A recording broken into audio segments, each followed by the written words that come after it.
everyone, once again welcome back to our channel. Today we are going to study a new topic in research methodology, that is what data collection. What is the definition of data collection and the sources of data collection? ठीक है, stay in the video till the end, and if you are new to this channel, don't forget to subscribe my channel. Let's begin it. So first question इस topic से जो बन जाता है वो है what is data collection. So data collection is a process of collecting information from all the relevant sources to find answers to the research problems, test the hypothesis and evaluate the outcome. So data collection एक ऐसा process है जो information को gather करता है और collect करता है from all the relevant sources, अलग अलग sources से, जिससे हमारा जो भी हमारी research problem है उसका आंसर हम क्या कर पाए, find out कर पाए. And test the hypothesis. hypothesis का मतलब मैंने बहुत बार बता रखा आपको कि अनुमान लगाना. hypothesis मतलब अनुमान लगाना. and evaluate the outcome और outcome निकालना. Data collection methods can be divided into two categories. तो कौन कौन सी कैटेगरीज हैं वो? First primary method of data collection and second one is secondary data of data collection. ठीक है, तो हम इसको वन बाय वन करके पढ़ लेते हैं. आई होप अब आपको डाटा कलेक्शन की डेफिनेशन अच्छे से आ गई होगी. नाउ द प्राइमरी डाटा क्या होता है? इसमें हम प्राइमरी डाटा के मेथड्स एंड टेक्निक्स और क्लासिफिकेशन को भी पढ़ने वाले हैं. तो अभी हम पहले फर्स्टली प्राइमरी डाटा की डेफिनेशन पढ़ लेते हैं. The researcher directly collects primary data from original source. So जो रिसर्चर होता है वो क्या करता है, डायरेक्टली कलेक्ट करता है ओरिजिनल रिसोर्सेज से जो भी डाटा होता है, जो भी प्राइमरी डाटा होता है. ठीक है, it is mainly collected by a researcher to addresses the research problem. और ज़्यादा करके वो रिसर्च प्रॉब्लम से रिलेटेड ही होता है. Primary data are the original in nature. ये ओरिजिनल होता है नेचर में and directly related to the issue और प्रॉब्लम एंड करेंट डाटा. जो अभी रिसेंट का डाटा है उस डाटा के बेसिस पे होता है. Primary data are the data which the researcher collect through the various methods like interview, surveys and questioning etcetera. So questioning से हम डायरेक्टली ही क्या कर पाते हैं कि हमारा डायरेक्टली ही हम प्राइमरी डाटा को कलेक्ट कर पाते हैं. ठीक है, जैसे क्वेश्चनिंग हो गया, सर्वे हो गया, इंटरव्यू हो गया, उस चीज़ों से हम प्राइमरी डाटा को इजीली और डायरेक्टली कलेक्ट कर पाते हैं ओरिजिनल सोर्स से. Alright, I hope you get my point, right? So अब सेकेंडरी डाटा देख लेते हैं हम. सेकेंडरी डाटा की क्या डेफिनेशन होती है? Secondary data is the data collected by someone other than the user. These may be available in written, typed or electronic forms. Secondary data sources include information that is retrieved through the pre-existing sources such as research articles, internet or library searches. So retrieved through pre-existing sources such as research articles, internet और library searches. So secondary data एक ऐसा data होता है जो collected by someone other than user, जो मतलब पहले से यूज हो रखा है, उसको सेकेंडरी डाटा बोलते हैं. दिस में भी अवेलेबल इन रिटर्न भी मिल सकता है, हमें टाइप भी मिल सकता है, टाइप मतलब एक पर्चे में टाइप हो रखा होगा, और इन इलेक्ट्रॉनिक फॉर्म्स में मिल सकता है, मतलब इंटरनेट के थ्रू भी मिल सकता है. Secondary data sources include information that you retrieve through the pre existing sources. जो पुराने मतलब पहले से यूज हुआ सोर्स है वो सारा डाटा, वो उस डाटा को क्या बोलेंगे हम? सेकेंडरी डाटा बोलेंगे. सो अब आई होप अब आपको secondary data and primary data की डेफिनेशन क्लियर हो चुकी होगी.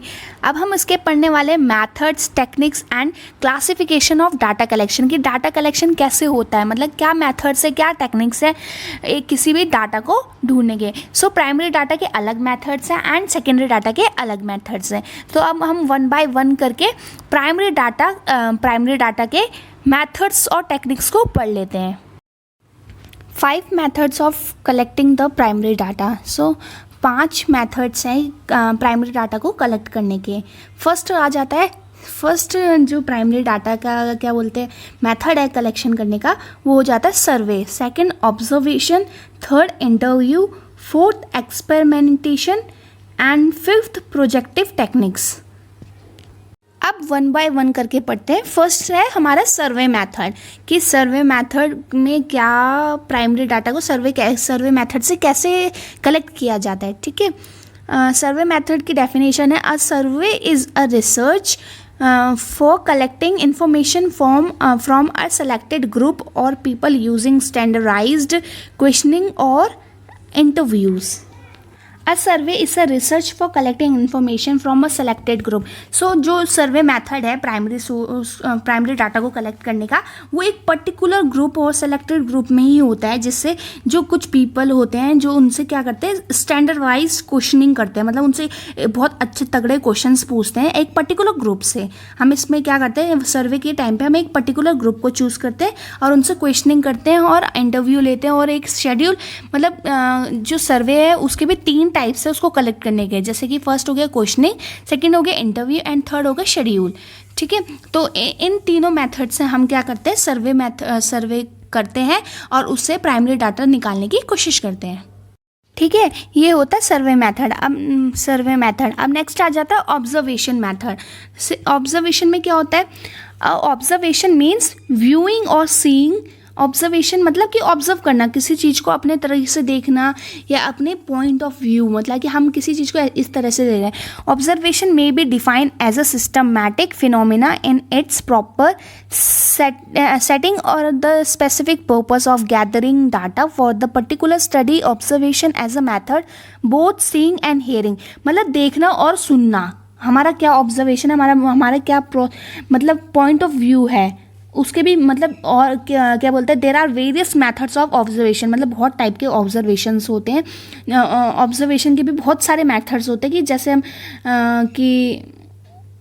कि direct observation, indirect observation, structure observation, disguised observation, mechanical observation. So ये 5 टाइप के ऑब्जर्वेशन होते हैं जिससे हम प्राइमरी डाटा को निकालने की कोशिश करते हैं, किस चीज़ से, अपने पॉइंट ऑफ व्यू से एंड क्या हमने देखा है, जो भी हमने देखा है उससे. ठीक है, व्यूइंग एंड सीइंग और हेयरिंग, ये सब चीज़ों से हम क्या करते हैं, ऑब्जर्व करते हैं.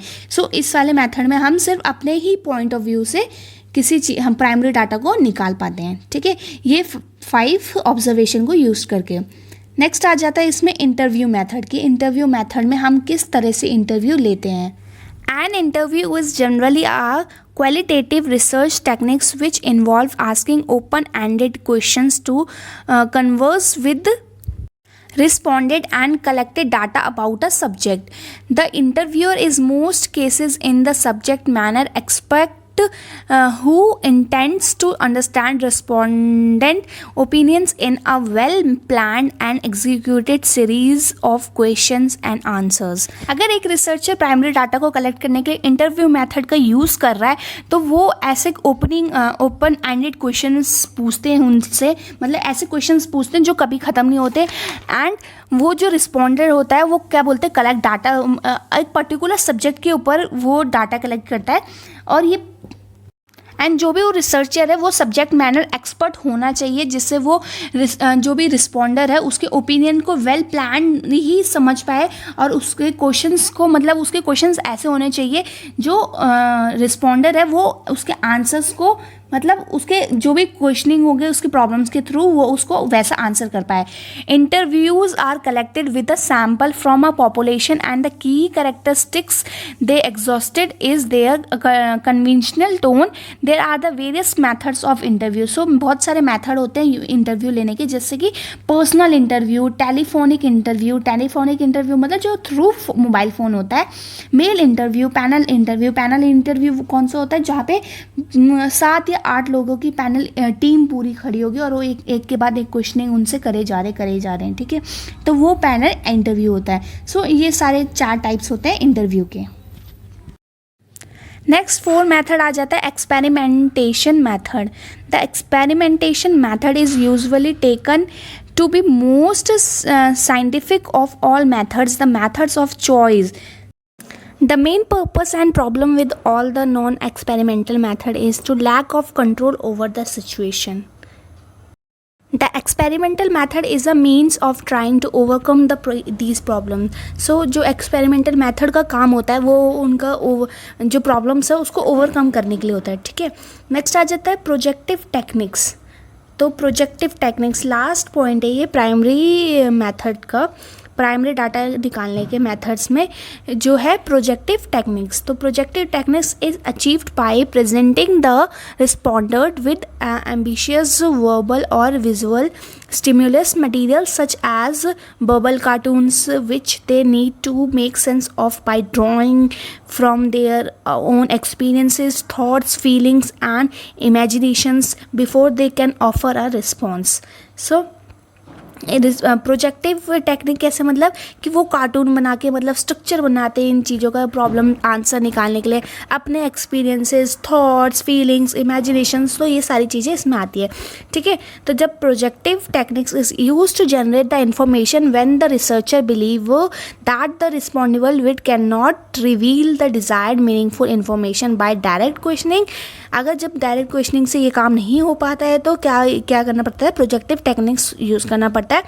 The projective techniques are broadly classified as word association, completion task, construction task, expressive task. So ठीक है, ये तीनों चीज़ क्या होती है, ये चारों चीज़ प्रोजेक्टिव टेक्निक्स में आ जाती है।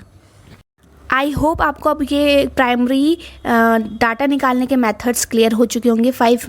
अब आ जाता है सेकेंडरी डाटा कलेक्शन मेथड्स। तो ये 2 टाइप के होते हैं, एक होता है internal sources and second one is external sources.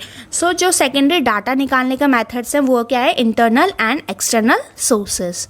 सो हम 1 बाय 1 करके पढ़ते हैं। इंटरनल सोर्सेज के अंदर आ जाता है accounting records, sale force reports, internal experts. So ये सारी चीज़ें क्या आ जाती है, इंटरनल सोर्सेज के अंदर आ जाती है। आप इसको सर्च आउट कर सकते हो और इनके अंदर भी आप फिल आउट कर सकते हो, वैसे ज़रूरत नहीं है। ठीक है, देन एक्सटर्नल सोर्सेज में आ जाता है computerize databases, trade associations, government agency directors, other published sources and external experts. So ये सारी चीज़ें किस में आ जाती है, सेकेंडरी डाटा कलेक्शन मेथड में, जो कि है इंटरनल एंड एक्सटर्नल में।